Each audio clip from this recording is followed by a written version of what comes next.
হবে না। আচ্ছা অর্ক, আপনার কাছে কি মনে হয় যে মানে শেখ হাসিনাকে ভারতীয় সরকার বা ভারতের কোনো মহল কি এরকম আশা করে যে শেখ হাসিনা আইসা আবার বাংলাদেশে ক্ষমতা নিবে? সে কি আমার তো আশা মনে করে যে হয় ভারত চাইলে শেখ হাসিনাকে আবারও বাংলাদেশের সিংহাসনে বসায় দেওয়া সম্ভব? আসলে আসলে আমার মনে হয় যে, আমি কেউ এটা ভাবেন কিনা খালেদ ভাই আমি কমেন্ট করতে পারবো না, কিন্তু আমার মনে হয় দুটো বিষয়। একটা হচ্ছে যেটাকে বাস্তব বুদ্ধির বিচার আমরা কথা বলতে পারি, সেক্ষেত্রেও এটা অসম্ভব বলে মনে হয়। এবং আরেকটি বিষয় যেটা আমি খুব গুরুত্বপূর্ণ বলে মনে করি, আমাদের অবশ্যই বাংলাদেশের, শ্রীলঙ্কার, নেপালের, ভুটানের সার্বভৌমত্বকে সম্মান করতে হবে। হুম হুম শেখ হাসিনা হতে পারেন তিনি একজন দেবদূত, হুম অথবা হতে পারেন তিনি একজন শয়তান, হুম। কিন্তু তার সঙ্গে কি হবে সেটা আমাদের বিষয় নয়, সেটা বাংলাদেশের জনগণ ঠিক করবেন। আমরা যারা ভারতের জনগণ, আমরা যারা ট্যাক্স ট্যাক্স দিই, আমরা প্যালেস্টাইনের পক্ষে অবস্থান নিতে পারি, কেউ ইসরায়েলের পক্ষে অবস্থান নিতে পারি, বাংলাদেশের চলমান গণহত্যার পক্ষে অবস্থান নিতে পারি, বিপক্ষে অবস্থান নিতে পারি। কিন্তু আমার মনে হয় যে আমাদের রাষ্ট্রের এই শেখ হাসিনা নামক ভদ্রমহিলাকে সুরক্ষা দেওয়ার জন্য এত সময়, এত অর্থ, এত এনার্জি, এগুলো ব্যয় করাটা ওই ব্যবসার ভাষায় বলতে গেলে খুব বাজে ইনভেস্টমেন্ট হচ্ছে। ভাদুরী, আমি আপনার আমার ধারণা বাংলাদেশের অধিকাংশ লোক আপনার কথা খুব পছন্দ করবেন। আমি জুলকারনাইনকেও একটু জানতে চাইবো যে ভাদুরী যেরকম পরিষ্কার বলছেন যে আসলে গলার কাটায় এইটা সম্পর্কে তার মতামত, কিন্তু আমার প্রশ্ন হচ্ছে ভারতীয় জনগণ বা পশ্চিমবঙ্গের জনগণ বা আপনার সাথে যারা, তারাও কি আপনার মতো ভাবেন, নাকি তাদের মধ্যে এরকম একটা ভাবনা আছে যে তারা একটু চেষ্টা চরিত্র করলে শেখ হাসিনা টুপ করে বাংলাদেশে ঢুকে পড়তে পারবেন, একটু সময় সবার চোখের আড়ালে লেগে গণভবনেও বসে থাকতে পারবেন, এবং জুলকারনাইন সায়ের সহ আমরা যারা শেখ হাসিনার বিপক্ষে কথা বলেছি তাদের সবাইকে অনেক শাস্তি দিবেন, তিনি এসে একটা একটা করে চিনে রাখবেন, মানে এরকম ভাবে আসলে কলকাতার লোকজন? আসলে খালেদ ভাই, এই আবারও আমি আবার আপনাকে বলছি, একদম যেটা দিয়ে শুরু করেছিলাম, কলকাতার লোকজন এটা একমাত্রিক বিষয় নয়। আচ্ছা। আমি জুলকারনাইন স্যার ভাইকেও বলছি, যখন ফেলানী খাতুনের ঘটনা ঘটলো, আপনি নিশ্চয়ই জানেন যে তখন কিন্তু এই ফেলানী খাতুনকে নিয়ে একটা গান তৈরি হয়েছিল কলকাতায়। হুম একটা গান, একটা আস্ত গান, যেটা হুম। কিন্তু তৈরি হয়েছিল, এবং একজন অত্যন্ত জনপ্রিয় সঙ্গীত শিল্পী কবির সুমন, আপনারা রাইট প্রত্যেকেই তাকে চেনেন, রাইট। সুমন দা কিন্তু ফেলানীকে নিয়ে গান গেয়েছিলেন। কাজেই এই কলকাতার লোকজন ভাবে বা ভারতের লোকজন ভাবে এটা খুব একমাত্রিক হয়ে যাবে এরকম ভাবে বলাটা, আচ্ছা। মানে আমি তো ভারতের লোক, না খালেদ ভাই, বেশি মানে আমি তো কত ভাবি না। ভাগ লোক আপনার মতো চিন্তা করে? আমরা তো আসলে এই ভারতকে চিনি নরেন্দ্র মোদী আর আনন্দবাজার এবং রিপাবলিক টিভির জুলকারনাইনের প্রিয় ময়ূককে দিয়ে, কিন্তু আমার আসলে তো প্রিয় না ভাই, আমার প্রিয় না, আপনি আমাকে উল্টো ফেলায়েন না। আমি আমি এখন পর্যন্ত রিপাবলিক টিভির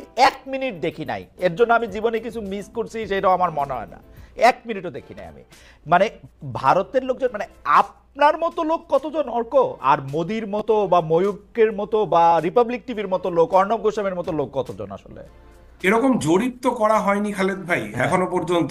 আমি আমার দেশের মানুষের শুভবুদ্ধির ওপর ভরসা রাখি, এবং বাংলাদেশের মুক্তিযুদ্ধে আমাদের দেশের জনগণ সেই বাংলাদেশের মানুষের পাশে ছিল। এরশাদের বিরুদ্ধে যখন লড়াই হয়েছে সেই সময় কলকাতায় সংহতি মিছিল হয়েছে। এবং আমি আপনাকে বলি, আপনারা নিশ্চয়ই জানেন, যখন এই শেখ হাসিনার শাসনের বিরুদ্ধে অভ্যুত্থান হচ্ছে, তখন খোদ কলকাতার বুকে কিন্তু একাধিক মিছিল হয়েছে ছাত্র আন্দোলনের সংহতিতে। কাজেই আমি আবারও যেটা বলতে চাইছি যে ভারতের অধিকাংশ মানুষ, তাদের কাছে বাংলাদেশ নিয়ে প্রচুর অপতথ্য ছড়িয়ে যাচ্ছে। ডেফিনেটলি সেটা আমাদের মেইন স্ট্রিম মিডিয়ার যেমন দায়, আবার একই সঙ্গে বাংলাদেশে একেবারেই কোনো সংখ্যালঘু নির্যাতনের ঘটনা ঘটছে না, বাংলাদেশে ভারত বিদ্বেষ ছড়াচ্ছে না, এগুলো আবার বলা যায় বলে আমি মনে না করি না না। না এই না বিষয়টা একটু না না লঘু। ভাদুরী, আপনি যদি খেয়াল করেন জনাব খানও কিন্তু আসলে প্রথম থেকে এইটি বলেন নাই যে এরকম কোনো ঘটনা ঘটেন নাই, কিন্তু উনি যেটি বলেছেন যে তারা হামলার শিকার হন বা অন্য কিছু শিকার হন, সেটি রাজনৈতিক প্রতিপক্ষ হিসেবে শিকার হয়েছেন, সেরকম অনেক মুসলমানরাও এটার মধ্যে শিকার হয়েছে, তিনি এটি সমর্থন করেন নাই। কিন্তু এইটাকে সংখ্যালঘুর উপর হামলা এই নাম দেওয়া যাবে কিনা সেটি হচ্ছে ওনার প্রশ্ন আর কি। খালেদ ভাই, আমি এক মিনিট জি যা সময় জি নিচ্ছি। হ্যাঁ, না ঠিকই, একদমই। আবার এটাও ঠিক, যখন এই চট্টগ্রামের ইনসিডেন্ট হলো, হুম, তারপরে চট্টগ্রামে যে প্রচুর ধরপাকড়ের ঘটনা ঘটেছে এবং অভ্যুত্থানের পক্ষে থাকা একজন হিন্দু ছাত্রনেতাকে প্রথমে গ্রেফতার করা হয় হুম, এবং আটক করা হয় এবং হুম, তাকে তারপর ছেড়ে দেওয়া হয়, হ্যাঁ, একজন আইনজীবীর নামে মামলা, এই খবরগুলো আমরা শুনছি এবং এগুলো কিন্তু ইন্ডিয়ান মিডিয়া থেকে আসছে না, এগুলো কিন্তু বাংলাদেশের বন্ধুরাই বলছেন। কাজেই আমার মনে হয় যে আমাদের মানে মানে অতিরঞ্জন যেমন একটা খুব বিপজ্জনক, তেমনি কিছুই ঘটছে না এটা বলাটাও সমস্যা।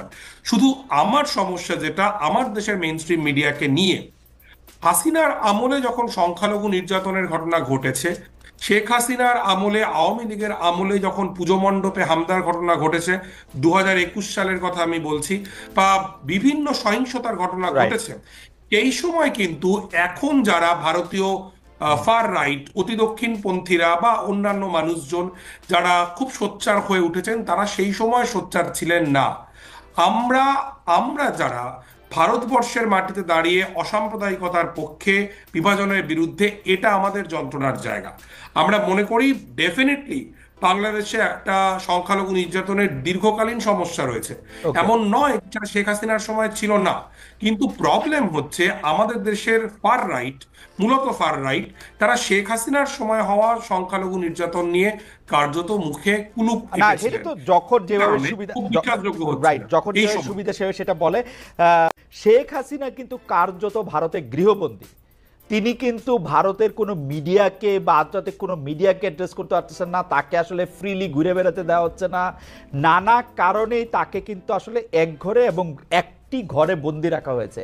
এইটাকে আমরা ভাবতে পারি কি না আসলে ভারত এক ধরনের আম, এই সরকারের সাথেই চলতে চায়, এরকম আমরা মনে করতে পারি কিনা? স্যার এটা আপনি আমি বলার আপনাকে পরে আমি একটু ভাদুরীকে জানতে হ্যাঁ, চাইব। আমি আপনাকে একটা রেসপন্সটা দেই। জি আমি আপনার সেকেন্ড কোশ্চেনের রেসপন্স দেই। জি শেখ হাসিনা ভারতের গৃহবন্দী অবস্থায় আছেন বলে আমি মনে করি না। উনি পার্কে ঘুরে বেড়াচ্ছেন, উনি বাসায় আছেন, ওনার সিকিউরিটি আছে, সবকিছুই আছে, এবং উনি ভারতে বসে থেকে ওনার দলের লোকজনকে নির্দেশ দিচ্ছেন যে বাংলাদেশে যারা তোমার ঘরে আগুন দিচ্ছে, 10 জনের ঘরে গিয়ে আগুন দাও, 10 জনের মাথা বাড়ি দাও। এই ধরনের এই লাইক উগ্রতা, এই ধরনের উস্কানিমূলক কথাবার্তা কিন্তু তিনি ভারতে বসে বাংলাদেশের এগেনস্টে বলতেছেন। এই সেম কাজটা যদি বাংলাদেশে বসে ভারতীয় কোনো এরকম বহিষ্কার করা হয়েছে অথবা পালিয়ে গেছেন কোনো নেতা বলতো, তাহলে ভারতের অ্যাপ্রোচটা কি হতো? বাংলাদেশে তো কোনো রিজয়েন্ডারও তাদেরকে পাঠায় নাই যে তোমার দেশে বসে আমার আচ্ছা, দেশের আমি সাবেক আমি প্রধানমন্ত্রী একটু এগুলো একটা বলতেছে। একটা একটা করে কথা শুনি। আসলেই কি শেখ হাসিনা পার্কে ঘুরে বেড়াচ্ছেন, এরকম কোনো ছবি বা এরকম কোনো বাস্তব শেখ চিত্র হাসান কেমন পার্কে দেখছেন? ঘুরে বেড়াচ্ছেন এরকম রিপোর্ট এসেছে ইন্টারন্যাশনাল ইন্টারন্যাশনাল দু একটা পত্রিকাতে এরকম এসেছে খুব সম্ভবত। আমি ঠিক শিওর না, বাট আমি এই স্যার রিপোর্টটা আপনার পড়েছি। কাছে কি মনে হয় শেখ হাসিনার মতো একজন, যাকে আসলে অনেক বেশি ফটোগ্রাফড একজন মানুষ, তাকে মানে তার পক্ষে পার্কে ঘুরে বেড়ানো সম্ভব? ভারতেরও কোনো মিডিয়া, আন্তর্জাতিক কোনো মিডিয়া তার ছবি তোলে নাই? এখন তিনি পার্কে ঘুরে বেরিয়েছেন, এটা ইন্টারন্যাশনাল একটা পত্রিকায় রিপোর্ট করেছে। আমি এই মুহূর্তে আমার স্মরণ পড়তেছে না আমি কে আমি বলেছে। সেই রিপোর্টটা দেখেছি, কিন্তু আমার কাছে সেই রিপোর্টটাকে আমার আমার বিবেচনায় সেটাকে একটা বং। না, এর জন্য তো আমি আই ক্যানট ভেরিফাই জি দ্যাট। আমি পড়েছি, সেটাই আমি আপনাকে বললাম যে শেখ হাসিনা যদি এখানে পার্কে ঘুরতে পারেন অথবা she is having a decent life there, এবং ওইখানে বসে উনি তার দলের নেতা কর্মীদেরকে আমার নির্দেশ মনে হয় দিচ্ছেন না যে তার জুলকারনাইন, আমার মনে হয় যে আপনি, আপনার কাছে বরং আমি এই আহ্বানটা করতাম যে জুলকারনাইন, আপনি যে বিষয়টা নিয়ে কাজ করেন, যখন যে বিষয়টা নিয়ে কাজ করেছেন সেইটার বিষয়ে আমরা অনেক ডিপ কিছু জানতে পেরেছি। আমার মনে হয় মানে আমার প্রশ্নটা আমার মনে মনে ছিল যে আমি আপনার কাছ থেকে জানতে চাইবো যে আসলে শেখ হাসিনা এখন কেমন আছেন, কি করছেন। আমার আমার আমার ডিসকন্টেন্ট আপনি দেখেন যে আমি যেটা দেখি যে শেখ হাসিনা টেলিফোনে কথা বলতেছেন কিন্তু খুবই ইনসিগনিফিকেন্ট লোকদের সাথে। তার মানে তার টেলিফোনটা আটকানো হয় নাই, কিন্তু তিনি কিন্তু টেলিফোনে ভারতে অবস্থানরত কোনো নেতার সাথে কথা বলতে সাহস করতেছে না, এই কারণে কারণ সেই নেতা কর্মীরও ঝামেলা হইতে পারে ডিউ টু ভারত গভর্নমেন্ট তাকে বলছে তুমি এগুলি করতে পারবে না। এটা হচ্ছে আমার রিডিং। না, এটাও কিন্তু আমরা আসলে বলতে পারি না, এটা আমরা স্পেকুলেট করতে পারি যে তার সাথে যোগাযোগ হচ্ছে না। কিন্তু আমি আপনাকে দুইটা জিনিস বলতে পারি। শেখ হাসিনা যে বাসাতে থাকেন ভারতে, সেই বাসায় এসবি মনিরুল ইসলাম খুব নিয়মিত যাওয়া আসা করেন। এবং ভারতে পলাতক লেফটেন্যান্ট জেনারেল মুজিব ওই বাসাতে প্রায় যাওয়া আসা করেন। সুতরাং ভারত সরকারের যদি অনুমোদন না থাকতো তাহলে কেন তারা ওখানে যেত? আমার কাছে মনে হয় যে জুলকারনাইন, আমি আপনার সাথে সোশ্যাল মিডিয়াতে অনেকগুলি বিষয়ে আমি আপনার সাথে যুক্ত।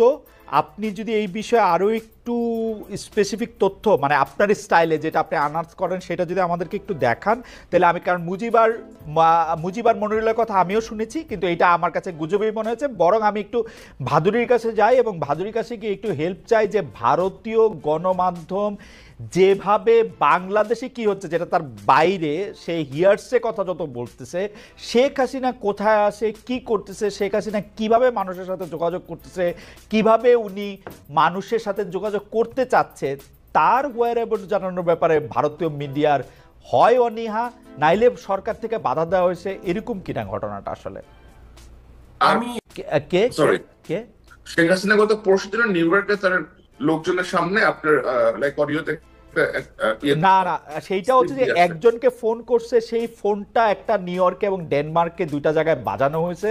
আমি আপনাকে স্যার, আমি যেটা বলতে চাইতেছি, দিল্লি এমন একটা জায়গা যে জায়গার মধ্যে শত শত, মানে আমি এইটাই একটু ভাদুরীর কাছে জানতে চাইছিলাম যে সেইটা এটা ভারতীয় মিডিয়ারই একটু আনার্স করা দরকার। এবং আমার জুলকারনাইনের কাছে এটা আমার একটা দাবি থাকবে যে জুলকারনাইনও এটা একটু দেখে, কারণ আমরা এই যে মুজিব, মনিরুল, এদের কথা আমরা শুনি, কিন্তু আমার কাছে আমি এখনো বিশ্বাসযোগ্য কোনো তথ্য এরকম পাইনি। আমাকে আমার একজন ভারতীয় বন্ধু এটাও বলছে, এটা একটু বলে রাখি, যে শেখ হাসিনা নাকি দিল্লিতে তার ক্যাবিনেট সাজায়া বসছেন, শেখ হাসিনার পার্লামেন্টটা নাকি এখন কলকাতায় অবস্থান করতেছে। বাট আমি এটার কোনো লক্ষণ দেখতে পাচ্ছি না, মানে যেটাকে হচ্ছে যে হার্ড ফ্যাক্ট। আপনি এটা নিশ্চয়ই আমাকে একটু দেখাবেন, আমার পরে ভবিষ্যতে নিশ্চয়ই দেখবো। আমি একটু ভাদুরীর কাছে জানতে চাই, ভাদুরী, আমি যদি দিল্লির সাংবাদিক হইতাম, ভারতীয় মিডিয়ার, আমার সবার আগে জানতে ইচ্ছা হইতো যে পার্শ্ববর্তী দেশ থেকে পালায় আসা একটা প্রধানমন্ত্রী এখন কোথায় আছে, কি করতেছে, তার লোকগুলি এখানে ঘুরে বেড়াইতেছে। আমি শুনতেছি ওই বাংলাদেশের সাবেক স্বরাষ্ট্রমন্ত্রী ওই পার্কে ঘুরে বেড়ায়, সেই পার্কে ঘুরে বেড়ায়, এগুলি নিয়ে রিপোর্ট করার ব্যাপারে মানে মানে উৎসাহ কম কেন ভারতীয় মিডিয়ার? ওয়েল, তার মতো বিষয়। তার কারণ আমি শেখ হাসিনাকে নিয়ে লোদি গার্ডেনে তিনি কখনো ঘুরে বেড়াচ্ছেন বলে শোনা যাচ্ছে, কখনো শোনা যাচ্ছে তিনি তার একদম ঘনিষ্ঠ সহচরদের সঙ্গে বৈঠক করছেন, কিন্তু তার গতিবিধি কি এটা খুব স্পষ্টভাবে কিন্তু আমাদের মিডিয়াতে নেই।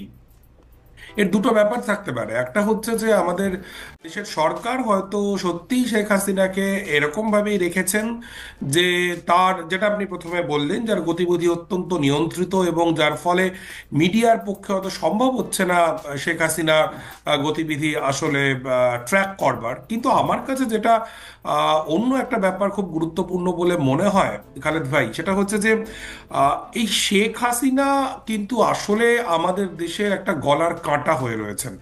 মানে এই বাংলাদেশের যে বাস্তবতা, সেই বাস্তবতাটাকে কিন্তু আমরা চাইলেও সেটা বদলে দিতে পারবো না। কাজেই একজন ভদ্রমহিলা, যিনি একজন গণহত্যাকারী ভদ্রমহিলা, যার বিরুদ্ধে গণহত্যার অভিযোগ উঠেছে এবং প্রায় সহস্রাধিক মানুষকে খুব ছোট্ট একটা সময়সীমার মধ্যে যিনি গুলি করে মেরেছেন, এবং শুধু তো মুসলিম নয়, আপনারা আমার চেয়ে অনেক বেটার জানেন, রিয়া গোপ বলে একটি বাচ্চা মেয়ে, 6 বছর 7 বছরের, সে মারা গিয়েছে। হৃদয়চন্দ্র তরুয়া বলে একজন, তিনি প্রাণ দিয়েছেন। এরকম প্রচুর মানুষকে যে ভদ্রমহিলার বিরুদ্ধে, তার প্রশাসনের বিরুদ্ধে মারার অভিযোগ রয়েছে, তাকে আমাদের সরকার যদি দিনের পর দিন এরকম একদম যখের ধনের মতো লুকিয়ে রেখে দেয়, সেটা বোধহয় আমাদের দেশের জন্য আচ্ছা খুব একটা সুবিধাজনক বিষয় হবে না।